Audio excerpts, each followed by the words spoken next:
So once I send out a full blast, I want to work the resulting leads down to the bone, right? Work them down to the bone before I start another cycle.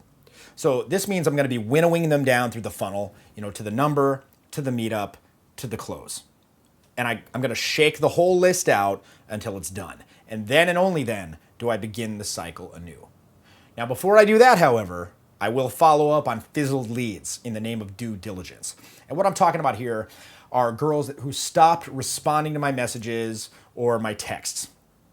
And the line that I send to reignite it is quite simple. I feel like we're growing apart. Now, for the humor impaired watching this line is actually funny because we were never close in the first place. Now, if this doesn't work and I really, really like the chick's look or style for whatever reason, that is, I would really enjoy having sex with her, I'll even send a follow-up one to that. And I say, okay, now I really feel like we're growing apart. And if she responds to either of these, then I might follow up with another little joke. I might say, just give me one last chance like in the movies. There's always a last chance in the movies. Just one more chance to prove to you that I'm not new to love. Now from there, I'll just resume the usual methodology. I'll suggest that we meet up for a cocktail and then just go for the number pretty much immediately. So let's have a look at a couple of examples where I actually did this and I time bridged and I reinitiated afterwards. Okay, so our first one starts off very straightforward. I just send her the standard message and she responds, "Oh really? How can I be so sure that you're so awesome?" I would say, "Nothing in life is certain. I think you're the one, da da da da." That's a line I haven't heard before. Impressive. You can sweep me off my feet while I help you open up. So this is in March 14th, and I didn't talk to her for, a month, a whole month. And then I reinitiate with this. I feel like we're growing apart, which is control 4, of course. She says, "It's true, I prefer constant communication." I'm like that Katie Lang song, Constant Craving, I guess. I tell you what, hit her with the number. She says, "I'm sorry, I don't call boys. You may reach me at blank at 9 p.m. Name." Like, what about men? Is that a rhetorical question? So again, very, very simple. You can see, you just hit her with, feel like we're growing apart, and then banter a little bit, hit her with the number. No big deal. Okay? Next one. Hit her up. She says, "You're a funny one, General Durr." And again, a month later, I hit her up with, "I feel like we're growing apart." It's like, "You're so funny." "Oh yeah?" Hit her with a ridiculous compliment. It's like, "Do you normally write emails when you're a bit tipsy?" I'm like, "Haha, do you?" Again, if she gives you a test like that, the main thing to do is just a dodge and a redirect, or go over the top. The main thing is whatever you're going to answer, keep it funny. That's the top priority. And fun, lighthearted. And then bam, just, again, so dodge the test, hit her with the fucking number, she hits hers. Okay? Now, I'll even resend messages to girls that I found particularly hot, but who didn't respond initially. However, I'll do this after a bit of a longer hiatus, like maybe 6 months. Maybe they're in a different headspace after this, who knows. Sometimes, too, you'll even have cases where the girl didn't message you back, and then you'll see that she actually visited your profile somewhere down the line, like a couple months later. And in this case, I actually have had success sending them a message saying, like, "Oh, it's you again," and then going from there. So let's have a look at a couple of examples where I did that and made it work. Okay, so now this is an interesting one because I had a conversation with this girl months prior to this, and it kind of fizzled out. Probably had too many things on the go. She kind of got lost in the shuffle. So I just hit her with, I see that she visits me rather. So I see that she visited my profile, and then I hit her with this. I go, "You again. I suppose you're ready for a romantic date at this time? Or are you simply playing more cat and mouse games with my soul?" She's like, "Okay, fine, next week." Like, oh geez, wow. It's a rousing endorsement. She's like, "What do you want to do?" Like, "I'd like to have a casual drink and possibly dinner at a local establishment in order to determine if we like each other or become annoyed." It's like, "Drinks are good, dinner not so much. I have unusual dietary restrictions that don't allow me to eat at many places. Give me a day, time, and a place. I'll let you know if it works." So I tell her Monday at the place on Mission and 19th. She's like, "I can't do Monday because I have trivia." So they have a full bar, not just awesome sangria. I'm like, "Music, trivia. Okay, yes, they have a full bar featuring many of your favorite drinks from childhood, like vodka, for example." So she said, how about Tuesday? I'm like, Tuesday sounds fine. Whether or not you change your mind before then remains to be determined. You seem pretty fickle.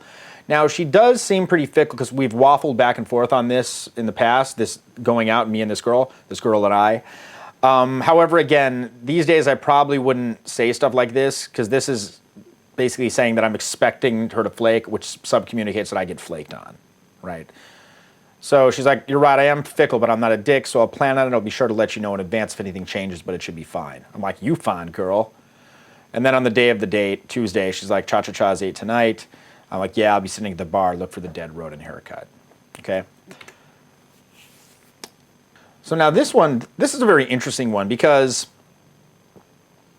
again, I tried to hook up with this girl a couple times, but it was just like ships crossing in the night. And sometimes you'll try that and it'll just never shake out. So she hits me up again in September. She says, what about that fucking date? I'm like, wait, what? Who are you? Where am I? It's like, we had the following exchange in May of year 2012. So, several months earlier. So I was like, I feel you appear attractive, da-da-da-da-da. She said, for a self-proclaimed writer, you compose an impressively poor message. As such, I didn't bother to look at your profile for about a day until I got intoxicated. Was curious to see how much of a fool you really were. Upon review, I interpreted some level of value and subsequently found your opening message to be humorous. I have kittens and probably more awesome than you, but open to employing some bastardized version of the scientific method to determine the truth. For some unknown reason, I have become incredibly attractive and interesting to Jesus-loving bros and the like the past week. I go, oh, how magnanimous of you to deign to look at my thing, despite having categorized me as a Jesus-loving bro dog for some unfathomable reason. Like, you sound like a real dick. She has 10-inch black and cock, and that's almost semi-hard. So I throw her a roll's eyes and then redirect, let's go on a fucking date. She's like, I'm out of town currently. It'll have to be in June. I'm like, I see. And then, so again, now in September, she sends me this. So I'm like, I should add, I'm writing you for the courthouse as I have jury duty. At least I didn't have to bathe today. She rolls her eyes. Like, wow, is it June already? Time flies. It's September. Anyways, I'm out of town now, back Monday. She's like, I have surgery Monday. Catch you in October. So again, sometimes you're going to have this back and forth that just lasts months, maybe even years. All right? You're working volume. Again, this is almost like a pickup pension in a sense, that these things, sometimes these girls just crawl out of the woodwork and hit you up. So here's another one. You again. Again, saw that she visited my profile. Suppose you're ready for a romantic date at this time or just playing more cat and mouse games with my soul? It's like, gross, I hate cats. I remember you. I don't remember what we discussed, though. I hope nothing to do with cats. I'm like, what's with the cat hatred? It's like, what isn't with the cat hatred? They're awful. I can't imagine why anyone would want a cat in their life unless it was to feed to another animal. Like cat bloodbath in the kitchen. No big deal. Dog is fed now. See what I mean? So, a lot of chicks just hate cats. I'm just going to roll with it. I'm like, dogs are fascist. Have you ever seen a police cat? Think about it. It's like, are you saying that horses are fascist too? I have 2 dogs and 2 cats, no horses. I don't really have them. It's more like roommates that don't pay rent and destroy shit.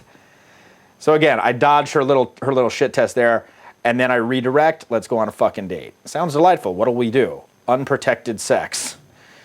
Sometimes I just blurt this shit. Like, actually, I was thinking get a drink or 5.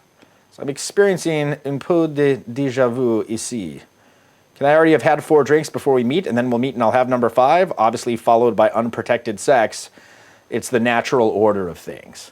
Like, do whatever you want. I ain't your dad. Hit her with the number. She says K, gives hers. Okay, so here's one where I hit the chick up. She gave me a pretty good, fairly enthusiastic response. Yes, I'm very isolated from awesomeness and could definitely use the exposure. So what's your real deal? Do you like rhyming? I'm like, I'm a musical fellow. And then she doesn't answer for 3 days, so I just hit her up 3 days later with that. I feel like we're growing apart. It's like, no, but honestly, your messages are slightly cryptic and difficult to interpret. Is this how a conversation in real life would go, or what's your real deal? Thing is, in real life, I can invest more because I'm actually there. Here, I'm just taking it minimal, doing the minimum necessary to move it forward to the next stage of the funnel, right? So, what do you like to do? What do you think about? What are your thoughts on the SF nudity ban? What are your thoughts on Diet Dr. Pepper? Real life questions. Like, well, I'm a young professional at a startup enjoying our beautiful city. I like going to restaurants and rock climbing and travel. Here is a picture of me rock climbing and also traveling. I didn't send any picture. Like, what's to interpret? Either you're into it or you're not. At least that's been my experience on this site. She's like, have you ever spoken to a woman who didn't want to interpret everything? That's kind of how we roll. I'm curious. I'm like, that's the point. You're amazing. I want to take you to the mall and buy you some Brookstone. So again, it fizzled out after that. She did not respond.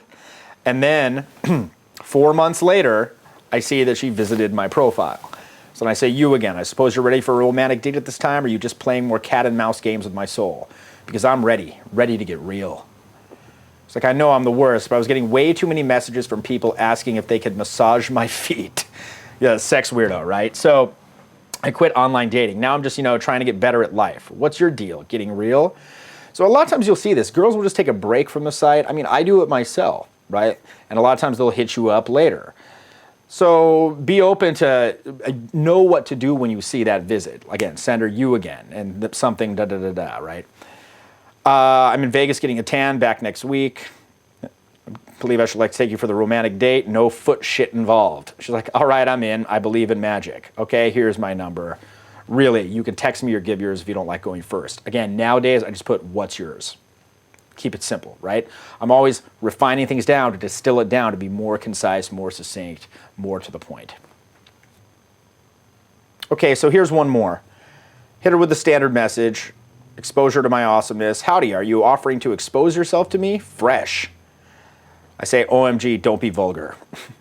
Right, now we've seen the girl like misinterpret this exposure thing before now, right? So as you do the OkCupid, you'll start to see the invisible threads develop. So you'll always have a good answer.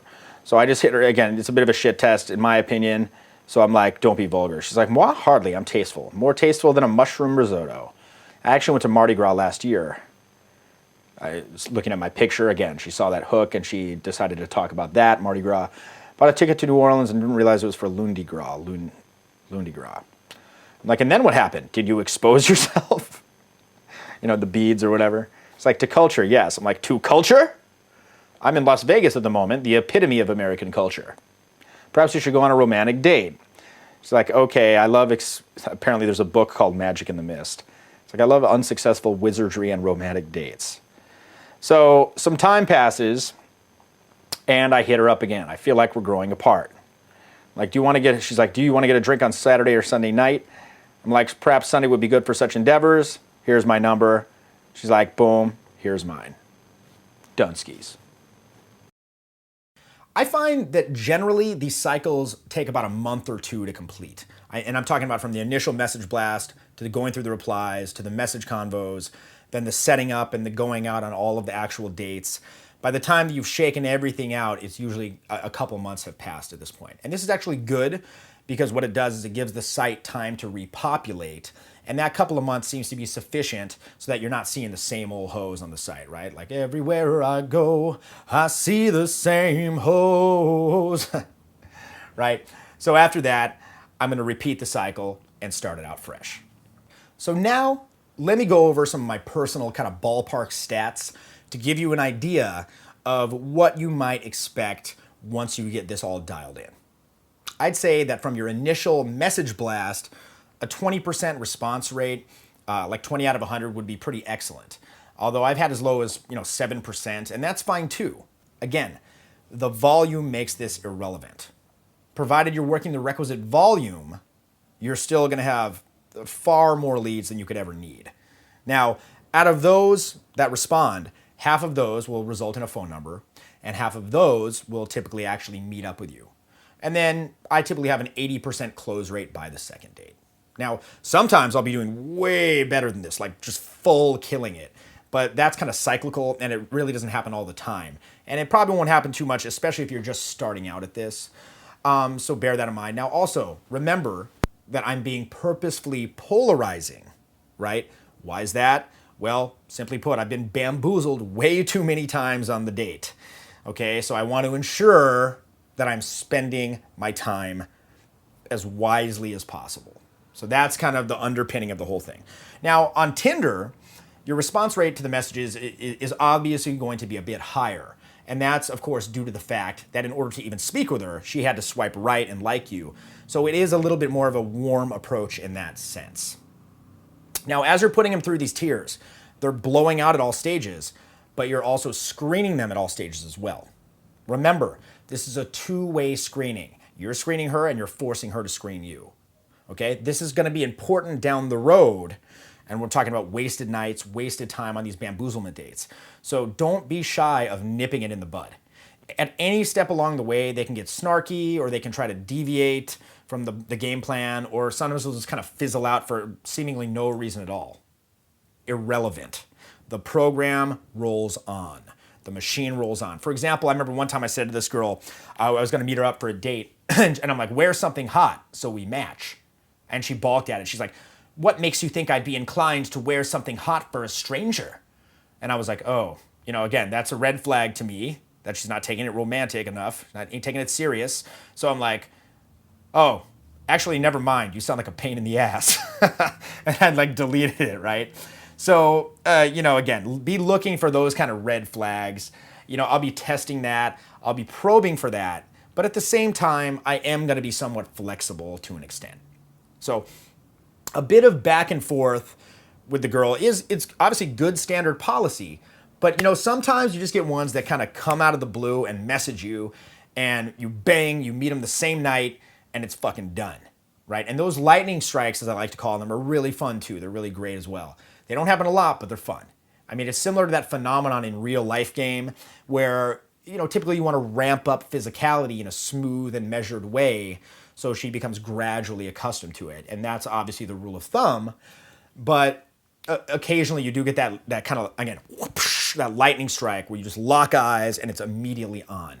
And it does take a bit of skill to recognize when this happens and actually act accordingly. That is, throw the more measured approach out the window and then just go for the immediate makeout. So it's the same thing here. Some girls will just kind of fucking pop seemingly out of nowhere, and it's just like, what up? Let's do this. And bam, you go out there that very same night, within hours sometimes, just fuck. And it's often the ones you don't expect. Now, the continuous volume is what makes this possible, and in fact, even frequent at times. I'll have all my numbers that I'm kind of working, and I'm just kind of working the numbers, then bam, just one comes out of the blue, right?